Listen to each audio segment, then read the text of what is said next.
What do you do when the people you'd bleed for vanish into thin air? I'm Marcus Reed, 38, a high school math teacher from Portland. It was October 12, 2024, and it should have been perfect. Our annual family camping trip to Mount Hood. 2 months of planning. Texts flying in the group chat. My wife Lauren typing, "Can't wait for s'mores." I could still hear her laugh from last year, warm as the campfire glow. Our kids, Ethan, 9, and Mia, 6, buzzed in the back seat as I loaded the SUV with sleeping bags and coolers. Her sister Tara, their parents, and Tara's 3 boys, Ryan, Lucas, Owen, were coming too. A full car, a full heart. That's what I pictured. I pulled into the campground at dusk. Pine-scented air hit me as I stepped out, boots crunching gravel. The sky burned orange, fading fast. I scanned the lot. Empty. No Lauren. No Tara. No grandparents. Just 5 kids huddled near a picnic table. Ryan, 11, waved weakly, his hoodie swallowing him. Ethan and Mia ran to me, confused.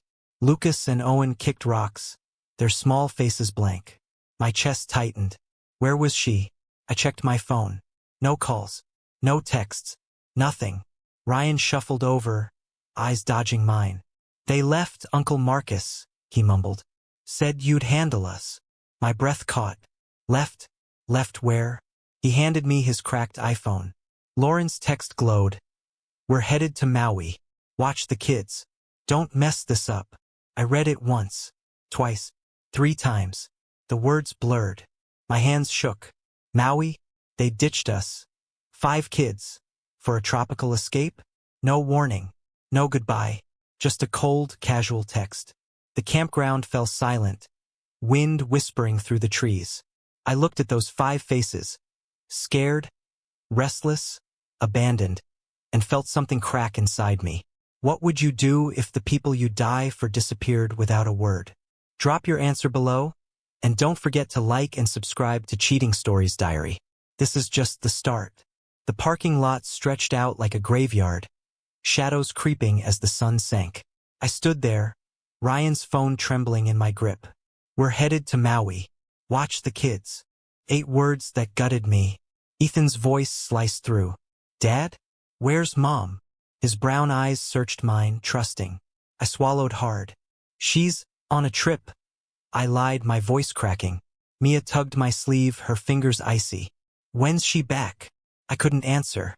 My knees buckled slightly, but I caught myself. I ushered them into the SUV, hands shaking as I fumbled with seat belts. Lauren's lavender scarf lay draped over the passenger seat, her scent lingering. I gripped the wheel, knuckles white, and drove home through a fog. Doubt gnawed at me. Maybe it was a joke. She'd call, laughing, "Gotcha, Marcus." But my phone stayed dark, silent. The kids chattered softly, Ryan muttering, Ethan asking for snacks. I barely heard them. My mind dissected her text. "Don't mess this up." Like I was the help, not her husband. At home, I settled them in the living room with popcorn and a movie. Their laughter echoed, hollow against my dread. I sank onto the couch, scrolling Instagram. There she was, Lauren's story. Her face sunlit, a lei around her neck. Tara grinned beside her, clinking a mimosa. Their mom waved in the back. Caption, "Maui bound. Time for a break." My breath hitched. A break? From us? I clicked again. Sand between her toes, waves lapping. Then a sunset cocktail. Her fingers curled around the glass. No mention of the kids. No trace of guilt. My chest burned. The phone hit the cushion with a soft thud. Screen glowing. I stumbled to the kitchen, linoleum cold under my socks. The sink dripped. Plink, plink, plink. Each drop a countdown. I poured coffee, spilling half, hands unsteady. Flashbacks hit. Last Christmas, Lauren twirling Mia by the tree, her laugh filling the room. Our anniversary, June 3rd, dinner at Rossi's, her hand in mine, promising, "Always Marcus." Lies. Now she sipped Mai Tais while I scrubbed bowls at midnight. This wasn't a mistake. She'd planned it. Bags packed, tickets booked, kids discarded. My coffee went cold. Shadows stretched across the walls, mirroring the hole she'd carved in me. I sat at the kitchen table, the house dark, TV humming upstairs. The kids slept, Ethan and Mia in their beds, Ryan, Lucas, and Owen on air mattresses. I stared at a crack in the wall, a scar in the paint. Anger surged, hot and sharp. How dare she? 12 years vows, fights, late-night talks, erased with a text. I pictured her on that beach, sand on her feet, not a thought for us. My fists balled. I wanted to scream, "What kind of mother are you?" But I didn't. The kids might hear. I pressed my palms to my eyes until spots danced. Heartbreak crept in, slow and heavy. I loved her, God, I still did. Her freckles, her off-key hum to Fleetwood Mac in the car. I'd built my life around her. Now it was rubble. Silent tears slipped down, warm, then cold. I wiped them fast, ashamed. What if Ethan saw? But alone I broke. My shoulders shook. My chest ached, punched through. She'd left me. Left them. Ethan's quiet mom? Echoed. Mia's stick-figure families wouldn't look the same. Then blame hit. Was it me? I worked late, lesson plans, soccer drills. Had I ignored her? Last month, she'd sighed, "I'm tired, Marcus." And I'd nodded, distracted. Tired of what? Me? I traced the table's grain with a trembling finger, replaying every missed glance. Maybe I'd driven her to this. Isolation sank in. No Lauren. No Tara. Just me, 5 kids, and a dripping sink. I paced, stopped. The fridge hummed. A dog barked outside. I was drowning in a house that used to feel like home. 6 days passed. No calls. Just more posts. Sunsets, luau's, her tan deepening. I stopped looking after day 4, but the images lingered, branded in my skull. The kids grew quiet. Ethan stopped asking. Mia clung to her bear, whispering to it. Ryan's eyes hardened. I called child services on day 3, voice low in the garage. "I'm not their guardian," I told the woman. "I can't keep them." She arrived the next morning. Gray hair, gentle nod. By noon, Ryan, Lucas, and Owen were gone, whisked to foster care. Ethan and Mia stayed. Mine. Always mine. October 19th, they returned. Tara called first, her voice slicing through. "Marcus, you called CPS? Are you serious?" I stood by the sink, water dripping, steady as a heartbeat. "I took care of your kids," I said, ice in my tone. "You didn't." She laughed, bitter. "It was a week. A break. You're blowing this up. A week. 5 kids." My grip tightened. "You didn't ask," I said. "You dumped them. Flew off." She huffed. "We trusted you'd handle it. Stop acting like a martyr." I bit back a laugh. "You trusted me? Or you didn't care?" Silence stretched. "You're pathetic," she snapped. I hung up, the click loud in the empty room. Lauren called next. I watched the screen flash Lauren and let it die. Voicemail pinged. "Marcus, I'm sorry. I didn't mean I needed space. Call me, please." Space. I deleted it. Texts poured in. "I messed up. You're overreacting. Think of the kids." I ignored them, each one a needle. That night they knocked. I opened the door an inch. Lauren stood there, tan fading, eyes red. Tara loomed behind, glaring. "Marcus." Lauren started soft. "We need to talk." I stared at her.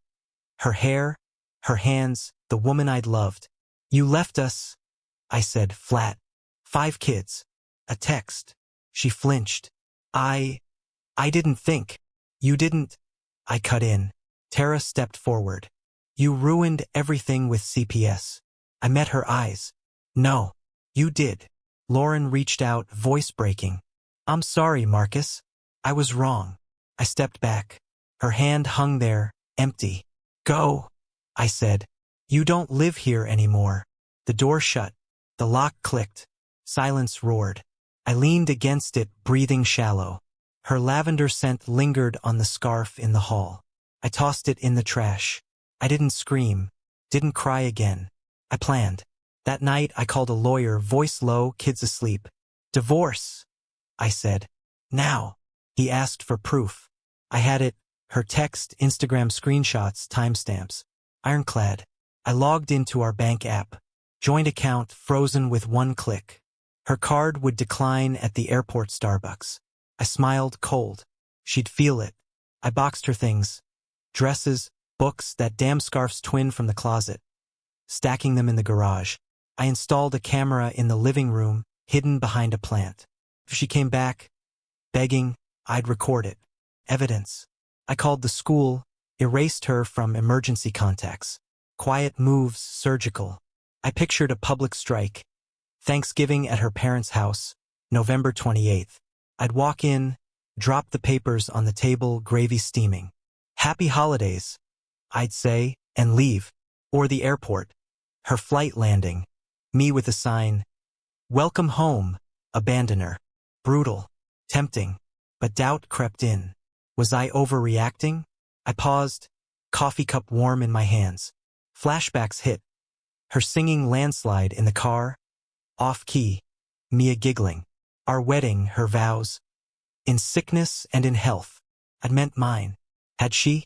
Ethan's trust flickered in my mind. Revenge could hurt him, Mia too. I paced, sink dripping. Part of me wanted her back. Her laugh, her warmth. Another part wanted her broken, exposed, alone. The radio hummed upstairs, faint Fleetwood Mac. Can I handle the seasons of my life? I turned it off. This wasn't about her. It was about us, me, Ethan, Mia. I'd ruin her quietly. For them. The divorce went through by January 2025. Messy but final. Lauren fought at first. Tears, lawyers, please. I didn't budge. She got weekends with the kids. I got peace. Tara faded, no calls, no apologies. Their parents sent a card. We're sorry. I tossed it. The house felt emptier, lighter. Ethan asked once, is mom coming back? I knelt, met his eyes. She's still your mom, I said. But this is our home now. He nodded. Mia drew pictures, us three smiling. No Lauren. Some nights, I sat on the porch, coffee in hand, stars overhead. The loneliness stung.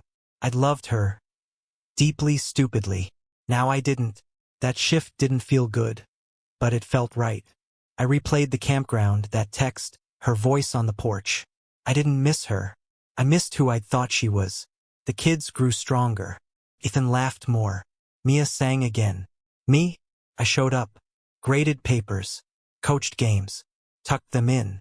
That's love, showing up, not running off. Lauren posted less after. No beaches. Just vague quotes about growth. I didn't care. The lawyer called it poetic justice. Her freedom cost her everything. I called it clarity.